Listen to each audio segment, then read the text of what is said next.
أعوذ بالله السميع العليم من الشيطان الرجيم.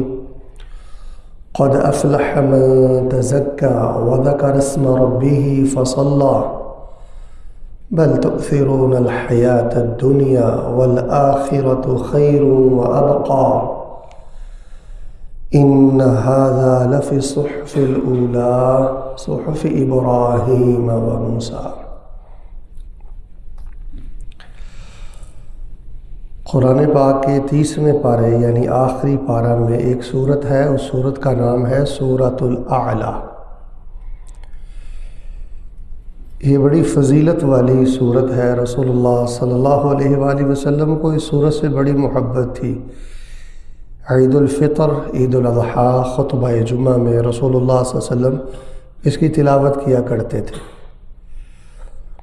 بلکہ سیدنا معاذ رضی اللہ تعالیٰ عنہ کو رسول اللہ صلی اللہ علیہ وآلہ وسلم نے فرمایا تھا کہ آپ لمبی صورتیں پڑھتے ہو، سورۃ الاعلیٰ پڑھا کرو۔ تو یہ بڑی شان اور فضیلت والی صورت ہے۔ رسول اللہ صلی اللہ علیہ وآلہ وسلم کے جو صحابہ تھے اس صورت سے بڑی محبت کرتے تھے۔ اس کی 19 آیات ہیں اور 293 اس کے حروف ہیں، یعنی جو مسلمان ایک دفعہ سورۃ الاعلیٰ پڑھتا ہے اقل شیء کم از کم اللہ تبارک و تعالیٰ اس کو 2930 نیکیاں عطا کرتے ہیں۔ تو اس کے ترجمے پہ ہم غور کرتے ہیں، کیونکہ خطبہ جمعہ میں رسول اللہ صلی اللہ علیہ وسلم کی سنت یہ تھی یقرأ آیات من القرآن ویذکر الناس۔ خطبہ میں آپ قرآن شریف کے آیات کی تلاوت کرتے اور لوگوں کو نصیحت کرتے۔ تو آئیے آج ان 19 آیات کا ترجمہ انشاءاللہ ہم پڑھتے ہیں۔ اللہ تبارک و تعالیٰ نے ارشاد فرمایا سبح اسم ربک الاعلیٰ، پاکی بیان کریں اپنے پروردگار کے نام کی، اعلیٰ جو سب سے بلند ہے۔ سبح پاکی بیان کریں، تسبیح بیان کریں اپنے پروردگار کے نام کی، اعلیٰ جو بلند و بالا ہے، سب سے اونچا ہے۔ تو پہلی آیت میں اللہ تبارک و تعالیٰ کی تسبیح پڑھنے کا حکم دیا گیا ہے۔ سبحان اللہ سبوح قدوس رب الملائکۃ والروح لا الہ الا انت سبحانک انی کنت من الظالمین۔ تو یہ تسبیح پڑھنے کے بہت زیادہ فوائد ہیں، یہ پڑھتے رہا کریں، رزق کے لیے، درجات کی بلندی کے لیے، اللہ تعالیٰ کے قرب کے لیے۔ سبحان اللہ، یہ روایت ہے صحیح مسلم میں، تملأ المیزان، جو انسان پوری بصیرت کے ساتھ ایک دفعہ سبحان اللہ کہتا ہے نا، اس کا معنی ہے اللہ تعالیٰ آپ کی ذات بھی پاک ہے، آپ کی بات بھی پاک ہے، آپ کا فیصلہ بھی پاک ہے، آپ کی شریعت بھی پاک ہے، اور اللہ تعالیٰ آپ نے مجھے جس حال میں رکھا ہے نا، تھوڑا دیا ہے یا زیادہ دیا ہے، خوشی میں رکھا ہے یا دکھ میں رکھا ہے، میرے بارے آپ کا فیصلہ ظلم سے پاک ہے۔ تو فرمایا جو ایک دفعہ سبحان اللہ کہتا ہے تو یہ سبحان اللہ سے اللہ تبارک و تعالیٰ کا جو اجر و ثواب والا ترازو ہے وہ مکمل بھر جاتا ہے۔ اعلیٰ کا معنی بعض مترجمین نے کیا ہے اونچی شان والا، تو اس کا معنی صرف اونچی شان والا نہیں ہے، اس کا معنی یہ بھی ہے اونچی ذات والا۔ الرحمن علی العرش استویٰ، ذات کے لحاظ سے اللہ تبارک و تعالیٰ بھی اعلیٰ ہے، عرش پر مستوی ہے۔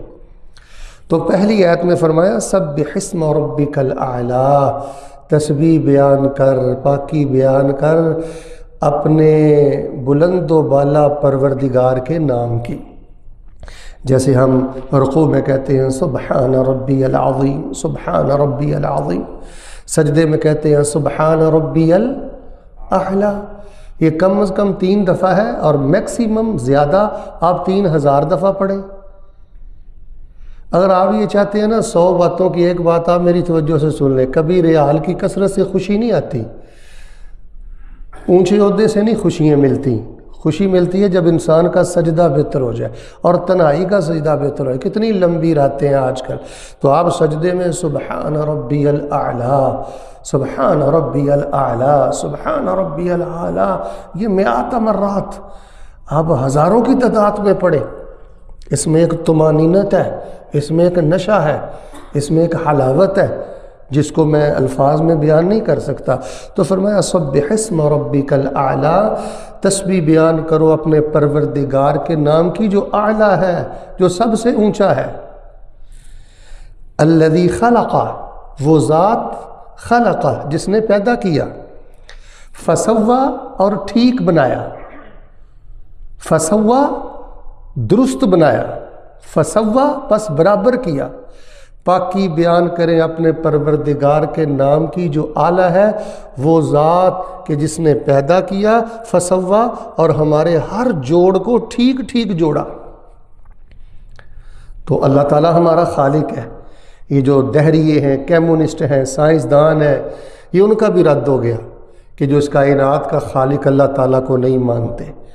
ہمارا خالق اللہ ہے، ہمارا جوڑنے والا اللہ ہے، پورے توازن کے ساتھ، پورے تناسب کے ساتھ، جہاں جہاں جو چیز فٹ ہونی چاہیے تھی، رکھنی چاہیے تھی، اللہ نے وہاں ہی حسن کے ساتھ رکھی ہے۔ سبح اسم ربک الاعلی الذی خلق فسوى والذی قدر فہدى، والذی اور وہ ذات، قدر جس نے اندازہ ٹھہرایا، فہدى پس ہدایت دی۔ اندازہ ٹھہرایا کیا معنی؟ کہ ہر مخلوق کی ضروریات کو اللہ نے مقرر کیا ہے، کس نے کیسے رہنا ہے۔ پرندے ہیں، ان کے لیے گھونسلے ہیں، ان کے کھانے پینے آنے جانے کے اپنے معاملات ہیں، انسان کے رہن سہن کے اپنے معاملات، تو ہر ایک کی ضروریات کا تعین فرمایا، اندازہ ٹھہرایا، پھر اللہ نے ہدایت دی۔ اللہ تعالیٰ ہمارے ہادی ہیں، اس لیے اللہ کی پاکی ہے جی۔ اللہ تعالیٰ ہمارے خالق ہیں، اس لیے اللہ کی تسبیح ہے۔ وہ ہادی بھی ہیں، ہمارے خالق بھی ہیں، ہماری ضروریات کو پورا کرنے والے بھی ہیں۔ ایک معنی یہ بھی ہے والذی قدر، جس نے اندازہ ٹھہرایا کہ فلاں کو کتنی زندگی ملے گی، فلاں کب فوت ہوگا، فلاں کا رزق کتنا ہوگا، اسی سے تقدیر ہے کہ پھر اس نے تقدیر کو لکھا۔ سبح اسم ربک الاعلی الذی خلق فسوى والذی قدر فہدى، باقی تو اس اللہ کی ہے جو ہمارا خالق ہے، جو ہمارا ہادی ہے۔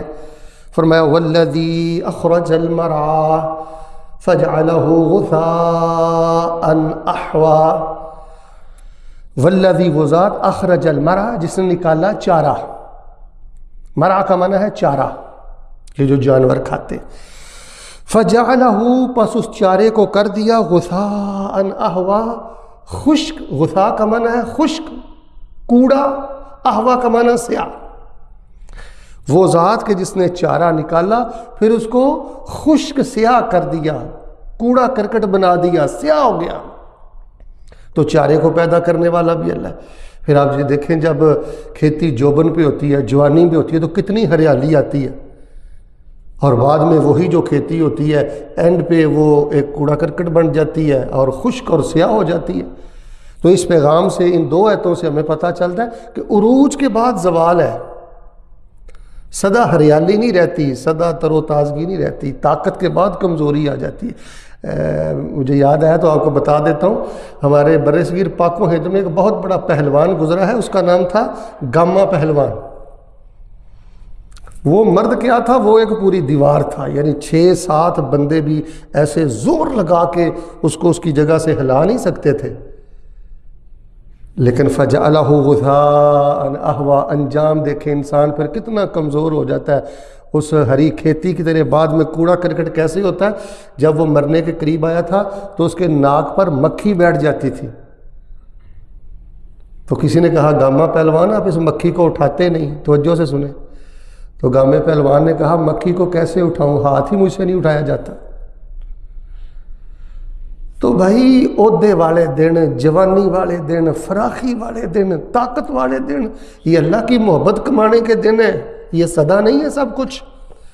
فرمایا والذی وہ ذات اخرج المرعى جس نے چارہ نکالا، فجعلہ غثاء احوا پھر اس نے اس کو بنا دیا کوڑا کرکٹ سیاہ یا خشک سیاہ۔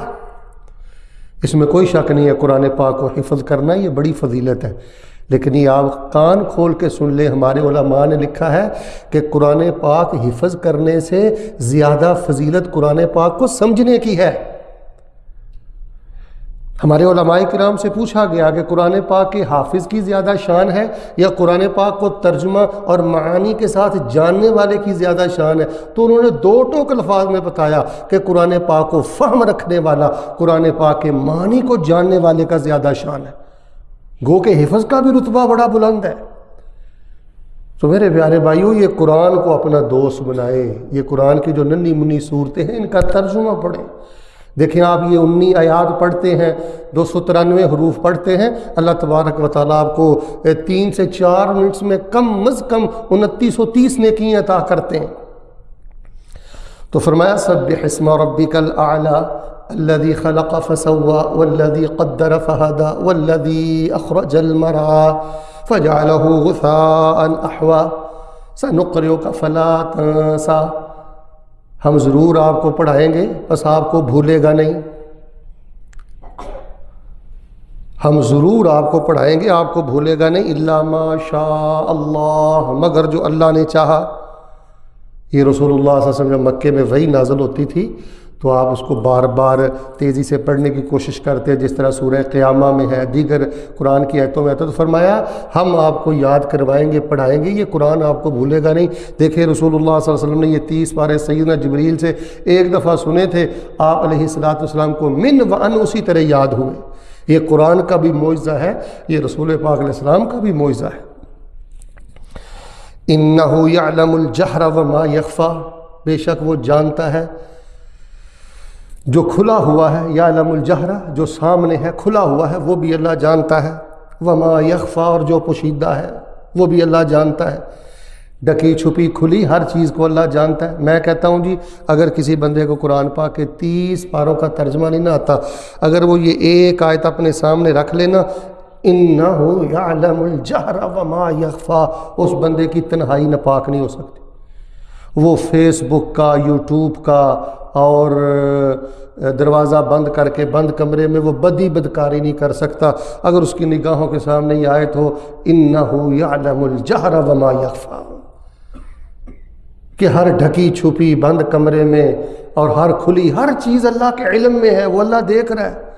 میں نے ایک محدث کے بارے میں پڑھا، وہ ایک نوجوان، وہ بڑا عیاش تھا، بڑا آوارہ تھا، نظر اس کی بڑی آواری تھی، بہت گندا تھا۔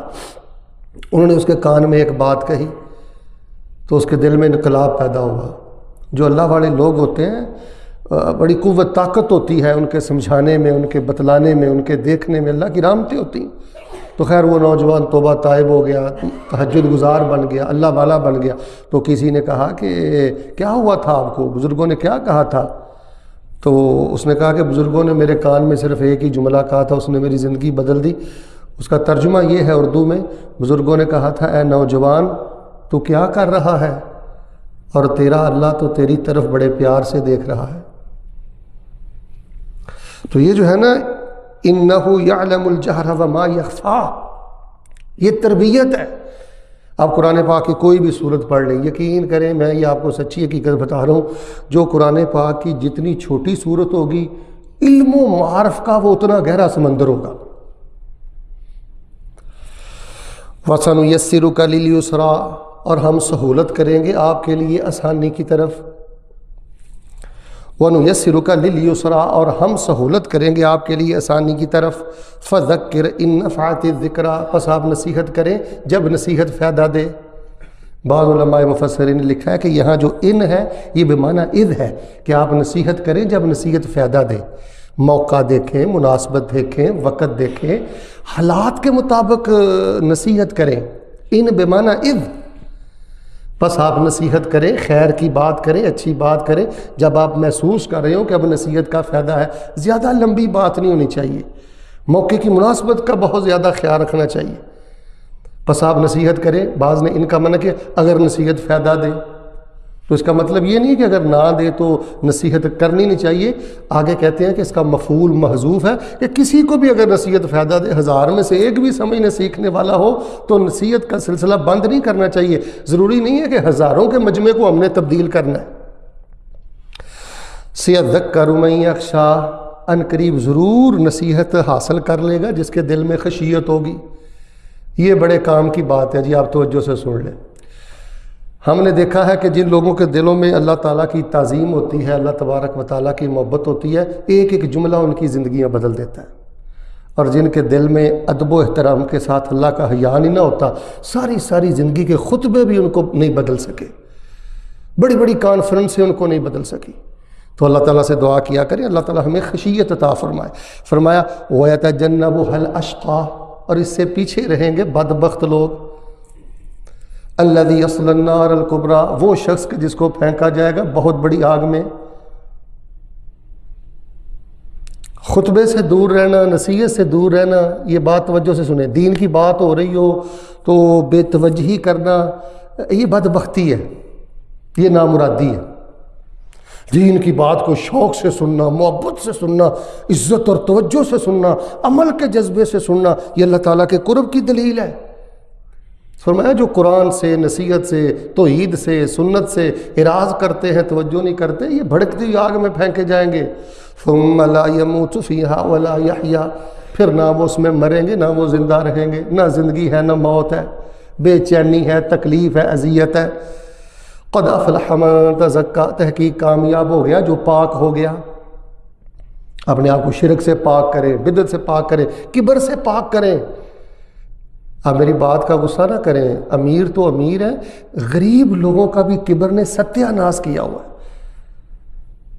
حسد سے اپنے آپ کو پاک کریں۔ اگر کو آپ کے اندر کمال ہے، آواز اچھی ہے، علم اچھا ہے، پیسہ اچھا ہے، ریال اچھے ہیں، تو یہ میرا کوئی کمال نہیں ہے، ذالک من فضل اللہ، یہ اللہ کا انتخاب ہے، اللہ نے کرم کر دیا۔ کبر سے پاک کریں، حسد سے پاک کریں، یہ رزق اللہ تقسیم کرتا ہے۔